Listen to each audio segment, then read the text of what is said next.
Gold, trusted gold buyers. మీరు తాకట్టు పెట్టిన బంగారాన్ని విడిపించి ఈ రోజు ఉన్న మార్కెట్ ధరకు కొనబడను. కానీ ఇప్పుడు నార్మల్గా ఒక కెరీర్ ప్రారంభం అవుతున్నప్పుడు ఎవరికి ఇక్కడ వడ్డించిన విస్తరి కాదు కదా. అందరూ ఆకులు వెతుక్కోవాలి, కుట్టుకోవాలి, కూర తెచ్చుకోవాలి, అన్ని ఎవడు బాధ పడిపడాలి. అసలు ఆ ప్రయాణంలో నీ బాధలు లేకపోతే ఇబ్బందులు అంటే నువ్వు అంత భరించలేనివిగా ఉన్నాయా? చాలా ఉన్నాయి సార్. అవునా? ఒక్కొక్క టైంలో ఏమవుతుందంటే మన ముందు అన్నీ ఉన్నట్టు ఉంటాయి కానీ ఏది మంది కాదు. Okay, you have everything. A sweet షాప్లో షుగర్ పేషెంట్ లాగా ఆల్ కైండ్ ఆఫ్ స్వీట్స్ ఉంటాయి కానీ ఏది తినలేము. అటువంటి స్టేజ్ వచ్చేస్తుంది. ఆ స్టేజ్ వచ్చినప్పుడు దాన్ని బ్యాలెన్స్ చేయాలంటే ఎవరో వాళ్ళ సపోర్ట్ లేకపోతే ఆ పుష్, ఆ పాజిటివ్నెస్ ఉండాలి. ఒక గాడ్ ఫాదర్ ఉండాలి. అండ్ వాళ్ళకి మన గురించి తెలియాలి. అందరూ మనల్ని ఇప్పుడు మీ గురించి నాకు తెలిసినప్పుడు నేను మిమ్మల్ని అప్రోచ్ అవ్వగలను. అవును సార్ మీరు బాగాలేదంటే నేను వచ్చేసి ఏదో విధంగా పక్కకు వచ్చి సార్ ఏంటి అలాగలా డైరెక్ట్గా కాకుండా ఇండైరెక్ట్గా ఏదో ఒకటి మిమ్మల్ని ఇచ్చేయాలనే తపన నాకు వస్తుంది. అవును, అలాగే నాకు చాలా టైమ్స్లో నాకు దిల్ రాజు గారు చాలా చాలా సపోర్ట్ చేశారు. అవునా? యా. ఎలా అంటే ఇంకా అసలు మామూలు సపోర్ట్ కాదు. దిల్ రాజు గారికి ఎలా కనెక్ట్ అయ్యావు నువ్వని? దిల్ రాజు గారికి ఇదే ఇలా తిరగడం, మాట్లాడే మాట, వీడికి స్వార్థం అంటే నా గురించి ఏం చెప్పడం కాదు. వీడు ఏదైనా బోలాబాలుగా మాట్లాడేస్తాడు, లోపల ఏముండదు. For entertainment some times maybe అటు ఇటు వెళ్తాడేమో that, but it's on the flow of the flow అని అందరూ వదిలేశారు కానీ తప్ప లోపల ఏమీ ఉండదు అనేది వాళ్ళు దే కెన్ జడ్జ్ అండి. ఎందుకంటే వాళ్ళు ఎన్నో సినిమాలు తీసి ఎంతో మంది చూసిన వాళ్ళు ఎంత అంటే మనం నాటుగా చెప్పుకోవాలంటే ముదుర్లు మన ముందు ఎంత చిన్న వేర్లు.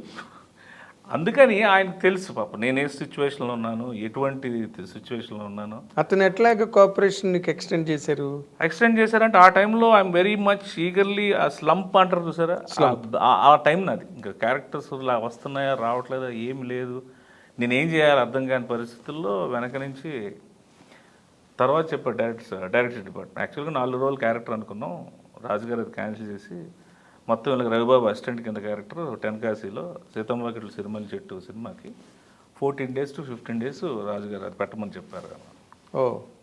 సో 4 days 3 days అంటే అందులో 1 day చేయొచ్చు, 3 days 1 day చేసి క్యాన్సిల్ చేసుకోవచ్చు. బోత్ ఫైనాన్షియల్గా సినిమా లెంగ్త్ పరంగా బాగుండాలని చెప్పి పెట్టిన రాజన్న. ఓకే, సో అది నేను లైఫ్ లాంగ్ నేను ఎప్పుడు మర్చిపోలేను. ఓకే, అంటే నిన్ను గుర్తించిన వాళ్ళు ఇద్దరు పెద్దవాళ్ళే, అవతల రాజమౌళి గారు, తర్వాత రవితేజ గారు, తర్వాత దిల్ రాజు గారు కదా. అంటే నీ ప్రయాణం యాక్చువల్గా చెప్పాలంటే వస్తూనే రైజ్ అయిందనమాట. అని మీ ఆశీర్వాదం. అంటే మరి సినిమా కష్టాలు చెప్పుకోకుండా. సినిమా కష్టాలు నాకు లేవు సార్. అవునా? సినిమా కోసం కష్టాలే తప్ప సినిమా కష్టాలు లేవు. అది కష్టాలు కూడా కావు నాకు. అదేలే, ఇప్పుడు ఒక్కొక్కసారి మనం ఏంటంటే బాగా తిని ఒకరోజు ఇంకా ఏంటి రోజు తింటున్నామని ఒక రోజు 2 రోజులు పస్తుందామని అనుకుంటాం కదా. ఫర్ రీసైక్లింగ్ ఆఫ్ డైట్ అనుకోవచ్చు, లేకపోతే అదేంటారు దాన్ని ఏమంటారు కదా, డైటింగ్ కాదు సార్, అది ఫాస్టింగ్ అనుకోవచ్చు.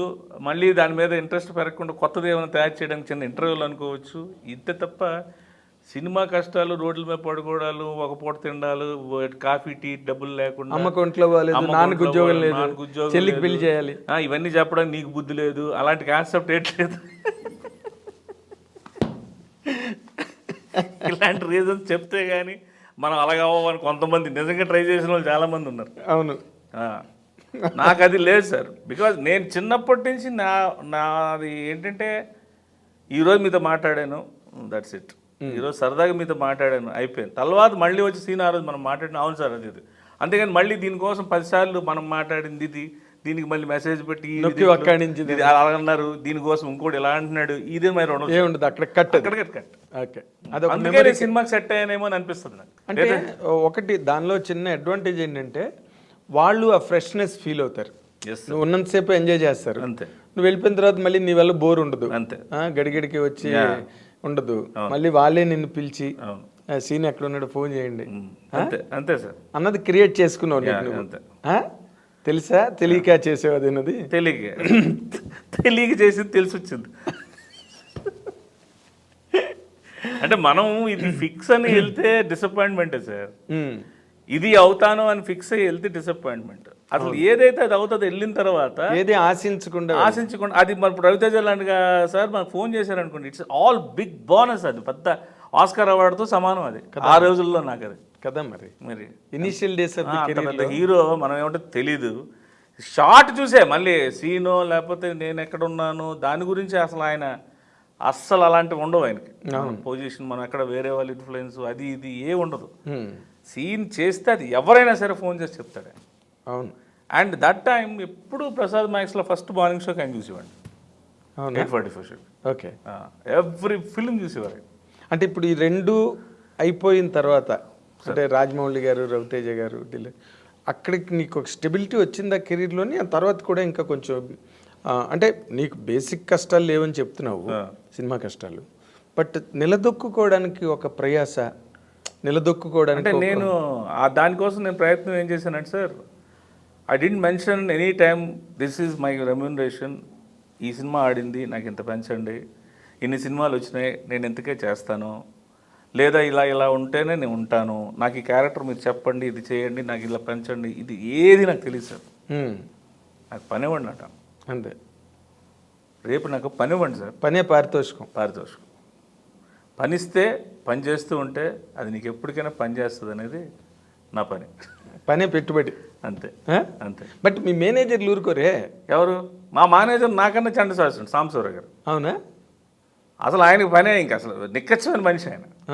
ఇక నన్ను తిట్టిన దాంట్లో ఎప్పుడు మా నాన్నగారు తిట్టలేదు, సాంబశివరావు ఎప్పుడు తిట్టడమే. మీరెందుకు మాట్లాడతారు, మీరు ఎందుకు వెళ్ళిపోతారు, నేను మాట్లాడతాను కదా, మీరు ముందే ఊహనేస్తారు ఎందుకు, మీరు డేట్లు ఇచ్చేస్తారేంటి కదా. మరి ఇప్పుడు నువ్వు నీ పని ఏంటి? నటించడం. డేట్లు, క్యాష్, రెమ్యునరేషన్లు మాట్లాడాల్సిన బాధ్యత వాళ్ళది కదా. అంతే. ఒక్కొక్కసారి ఏమవుతుంది, తెలిసి తెలియని ప్రొడ్యూసర్లు కొంతమంది ఉంటారు, వాళ్ళు నేను ఓకే చెప్పేస్తా, ఇప్పుడు వాళ్ళు డబ్బులు ఇయ్యరు, నేనేమో అడగలేను. ఏంటి అంటే వాళ్ళు 4 రోజులు చేశాను సార్ అంటే వాళ్ళు ఎవరు ఇప్పుడేంటి అన్నారు, ఇంకో 4 రోజులు చేస్తారా అంటారు. అలా కాదండి, ఇప్పుడు ఈ 4 రోజులు ఒక 2 రోజులైనా 1 రోజైనా ఇస్తారా? వాళ్ళు ఏమిస్తే ఇది వెళ్ళిపోయారు, వాళ్ళు ఎక్కడికో ఉన్నారు, ఇంక ఏంటి మీకు ఇచ్చేది? అలాంటప్పుడే కోపం వస్తుంది. అలాంటప్పుడు ఆయన కోపం వస్తుంది 100%. అంతే కదా. ఇప్పుడు మేనేజర్లు అంటే సినిమా ఇండస్ట్రీలో బాగా అనుభవజ్ఞులు ఉంటారు. వాళ్ళు ఏ ప్రొడ్యూసరు, వాళ్ళ ప్రొడక్షన్ వాల్యూ ఏంటి, వాళ్ళ బడ్జెట్లు ఏంటి, ఇవన్నీ తెలుసుకుంటారు వాళ్ళు. అవును. మీరేమో పుక్కట్లోనే ఓకే అంటే మనకు అప్పుడు అలాగే ఎన్ని సినిమాలు చెప్పాను కదా, పని కోసం మనం వెళ్ళిపోవాలి ముందు. నేనేంటంటే ఆ రోజుల్లో ఓ దరిద్రమైన క్యాలిక్యులేషన్ నాకు ఉండేది. ఏంటది? డ్రింక్ చేసేవాడిని అప్పుడు. So if I'm staying in the home, morning ఈ చికెను మటను మరి నాకు సపరేట్గా, మళ్ళీ డ్రింకు సోడా, మళ్ళీ స్టఫ్, ఇది మళ్ళీ రాత్రి డ్రింకు సోడా స్టఫ్, ఈ మధ్యలో ఫ్రెండ్ వస్తే ఆడుకో డ్రింకు, ఇది స్టఫ్, ఇదంతా దగ్గర ఒక 5,000, 2,000 నుంచి 3,000 అయిపోతుంది. ఇది బొక్కెందుకు, ముందు కారు ఎక్కి వెళ్ళిపోతే షూటింగ్ చేశారు, లేకపోతే లేదు, అలా గడిచిపోతానే అదొక ఫీలింగ్ ఉండేది నాకు. వాడిచ్చిన పని ఇక్కడ ఇంటి దగ్గర ఖర్చు అయితే ఇంటి దగ్గర 3 అయితే మిగులుతుంది కదా. ఇప్పుడు ఆయన 20 ఇచ్చినప్పుడు 10 ఇస్తాడు, 2 ఇస్తాడు, అసలు ఎప్పుడో ముందు టైం అయిపోతుంది కదా, అలా ఉండేది. అంటే నువ్వు దొరకవు కదా, ఇంట్లో దొరకను, ఎంగేజ్ అయిపోతావు అంతే. అది అలాంటి సినిమాలు ఎన్ని చేసి ఉంటావు నువ్వు? అంటే 300లో 150 అవే చేసి ఉంటాను సార్ వారిని. నేను అప్పటికే అంటుంటాను కొన్ని కెరియర్కి. ఇప్పుడు ప్రశ్న వేస్తాను, సాంబశివరావు ఇంకా నీ దగ్గర ఉన్నాడా? ఉన్నారు. వెళ్ళిపోయాడా? ఉన్నారు. చాలాసార్లు వెళ్ళిపోతానంటే పట్టుకొని లాక్కుంటాను నేను. మీలాంటి వాళ్ళు నేను పని చేయాలండి బాబు, మీరేంటి మీరు పెద్ద, మీరు మంచోళ్ళు, మేము చెడ్డోళ్ళమా? కరెక్ట్. మీరేమో ఆ ప్రొడ్యూసర్ దిశలో మంచోళ్ళు, పాపం ఆయన ఏమో చేస్తానంటే ఈయన కూడా చేయనంటున్నాడు, మీకు ఏం చేయాలి ఏం చేయించొద్దో నాకు తెలియదా, మీరు యాక్ట్ చేస్తే నాకు ఇంకా కష్టం అంటాడు ఆయన. అదేలే. అలాగే సార్ ఫస్ట్ వాళ్ళు ఏదంటే మన గురించి ఏదో పెద్దది, ఏంటి పెద్దది, సినిమా కంటిన్యూ చేసాడు 10 రోజులతో పారిపోయాడు, ఏం చేయమంటారు అంటే కదం పాపం. And for more videos, please subscribe to iDream. Please subscribe to iDream. Please subscribe iDream. And please subscribe to iDream. For more videos, subscribe to iDream. please like, share and subscribe to the channel. Congratulations, iDream. Subscribe to iDream. Subscribe to iDream. So subscribe to iDream Media. iDream ki iDream team andarki huge congratulations. Please subscribe iDream Media. Please subscribe to iDream. Subscribe iDream. Please subscribe to iDream. I dream అంటే నా కళల ఛానల్ను subscribe చేసుకున్న నోరు తిరుగుతలేదు. మీరైతే గంట గుర్తు కొట్టండి. For more such videos, please subscribe to iDream. Subscribe to iDream. Please subscribe to iDream. Please subscribe iDream Media. Please do subscribe to iDream. Please subscribe to iDream Media. For best entertainment and information, please subscribe iDream. And don't forget to subscribe to iDream.